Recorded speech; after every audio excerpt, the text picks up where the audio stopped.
ketika kita berjam-jam scroll sosial media atau media lainnya tanpa tujuan yang tidak jelas, apakah Allah sedang benci dengan kita? Soalnya Allah mengatakan barang siapa yang dia sesatkan tidak akan dia beri petunjuk. Nah, kita khawatirkan. Ya, ketika kita bisa scroll WA media sosial berjam-jam, kita begitu betah, yang dilihat pun nggak jelas apa yang dilihat, yang dibaca juga nggak jelas apa yang dibaca. Kalau ada status, ya ada komentar 1000 komentar, ya minimal ya 700 komentar dibaca sama dia. Jadi ketika dia membaca Al-Quran, ya ketika dia mendengar hadis Rasulullah, ketika dia duduk di majelis ilmu, telat 5 menit atau lebih waktu 5 menit di dalam majelis ilmu, kasuum punggung, udah nggak betah. Ya, maka kita khawatir Allah nggak menginginkan kepada kita untuk berbuat kebajikan.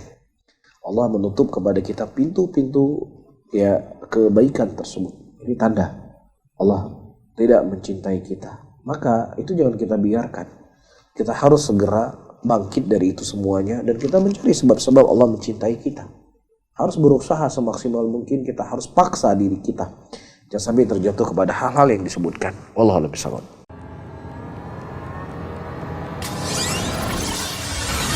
STA TV Media Syiar Islam.